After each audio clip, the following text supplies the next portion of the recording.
Thank you guys for clicking on the video. I am Sully, and I hope your day is going as well as it can be. And I hope at the very least this video can distract you. If you're having problems, it can distract you from your problems. Just take your mind off whatever it is you may be thinking about.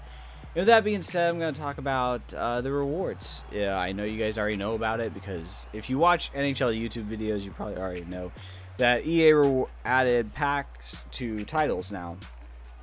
So you get like a pack for winning a title. And all I have to say is, I think it's a great thing. My opinion on it, it's awesome. It keeps people playing the game, which is most important. It rewards people, and it helps the $60 player, and it gives another option for people that they don't have to spend money on packs, and they can improve their team, and I think it's amazing. I think it's a good thing. Now, the only thing I wish is EA would just transition over to Draft Champs, throw some sets in that to keep people playing that. But it's good, man. It's a good year for HUT. You know, you have so many options, so many things to do. This is the best year that we've had for HUT. I mean, there's so much stuff you can do, and I think for the first time, you know, it's more than just waiting for the team of the week, waiting for team of the year and the Moves. There's a lot of stuff you can do, so kudos to EA, always adding new sets. That's pretty cool.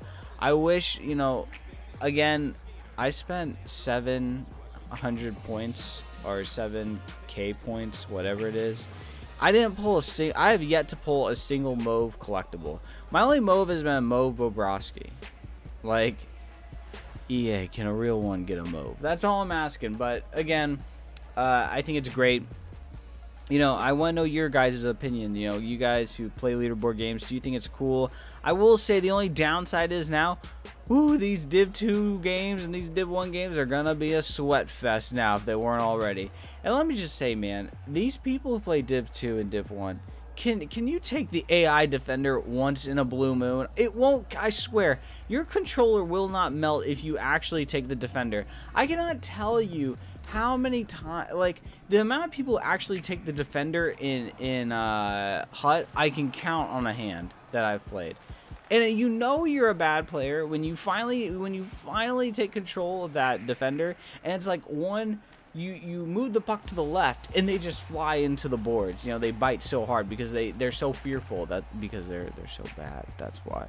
You know, it's so aggravating. I really do hate that people can't just take the guy like once in a blue moon. I'm not saying every time, but geez, these guys, they're smashing that RT trying to get the center, and then when they get that D guy, they switch off it so quick, dude. They might break their right trigger trying to get off that D guy. They don't want none on the sticks, you know. It's just crazy. So it's gonna make the games a lot more sweatier. If for whatever reason Div 1 games were sweaty now, they're gonna be amped up, and it's gonna be crazy. But it's cool, man. It's a good thing. My only issue is, you know, we gotta stop being some titty babies about EA and what they do. EA's given us so many things in HUT this year, more so than ever. I'm not saying it's done right, or I'm not saying it's done like perfect, so don't get your angry comments going about like I'm just defending EA, but I'm just saying they're trying to do more stuff. And you know, when people go over and play MUT, FUT, whatever in Diamond Dynasty, I can tell you right now, the first year of Diamond Dynasty was pretty rough. I know people praise it now, but their online in the past was barely functional, and now they got a great mode. And you know how they got that great mode?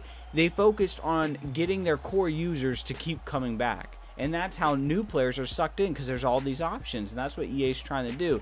But man, when Rahanic tweeted out RIP LGUHL 5 seconds after it being announced that these packs, because I think one pack was leaked on Twitter, a guy opened and he got like really good cards, and they were like, I guess Rahanic saw that and he thought every pack was going to be like that. He didn't like have the forethought to be like, well, maybe that's just a rare pack, you know, like how on Twitter everyone tweets their good packs. No one tweets their discard packs. But you know, he's like RIP LGUHL.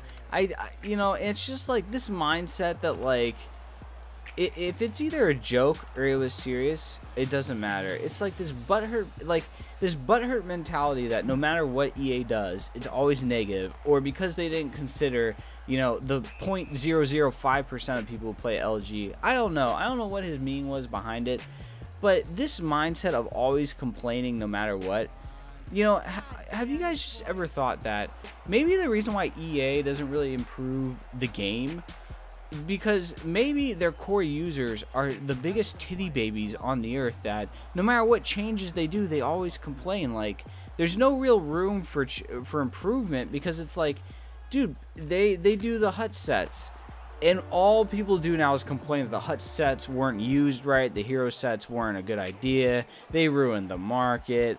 I mean, people, the market does not matter next year. Are you talking about NHL 16's market right now? You're not. I think the only thing that should really matter is what is going to keep you coming back to Hut. What is going to keep you playing the game throughout the year to get you into NHL 18, or yeah, 18.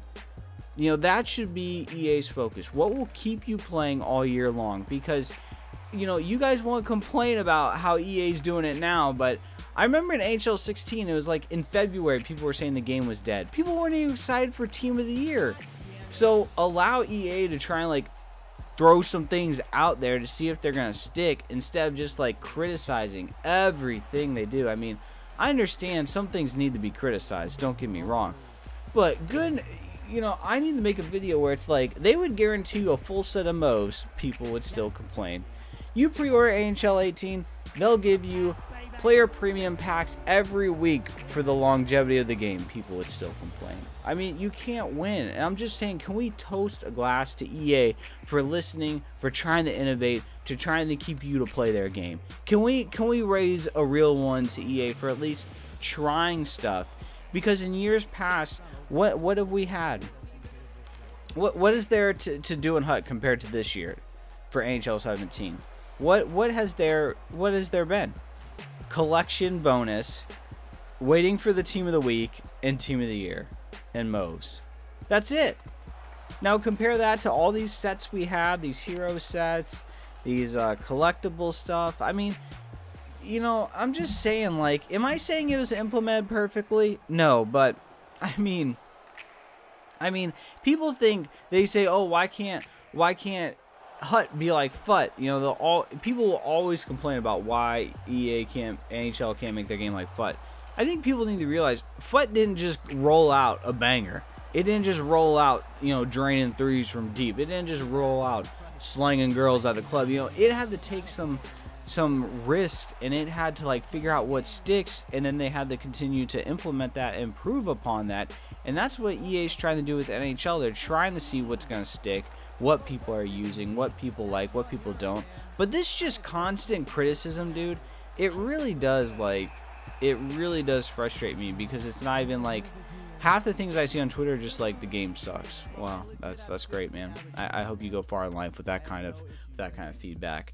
I mean, I'm sorry to go on a little rant here, but it's just like, guys, I'm not saying we need to like always praise EA or never be critical. Don't misread what I'm trying to say, but every once in a while, it wouldn't kill you to just say, thanks, EA. Now, if you're not clicked off the video because you think I'm an EA, you know, whatever. I know that by and large, the response has been overwhelmingly positive to this. I'm not saying, you know, I think the community really stepped up, did a good job, and by and large, everyone's saying it's a good thing. But I am just so tired of these sour apples, these judges at the Olympics, where everyone gives 9s, and you got this one donk who gives it like a 5. Why are you giving it a 5? Because you want some attention? Well, here's your 15 minutes of fame, mother lover. You know, it's just like, you know, but by and large, guys, I want to say thank you to the community for everyone just saying, like, this is a good thing, because it is a good thing. And the only way Hut, or the game, is going to get better is if we stop just saying all the negatives and start saying, hey, EA, I actually like these packs for div titles. It keeps me invested, it keeps me playing, and it rewards the $60 player. So let me know down below. I know this video is a little bit long, 9 minutes now on YouTube's like a 4-hour movie. It's like watching the Lord of the Rings extended edition, but if you stuck around for all these 9 minutes, I appreciate it. I really do. Let me know your thoughts about the packs as a whole. You know, let me know just down below if you think, like, am I right about my views about maybe we should compliment EA once in a while instead of always being titty babies. You know, let me know. Hope you guys have a good day. I hope you guys enjoyed the video. And if you're having a bad day, I hope this distracted you from your issues or your problems, whatever you're having on in life. Hope you guys enjoyed the video, and I'll see you later.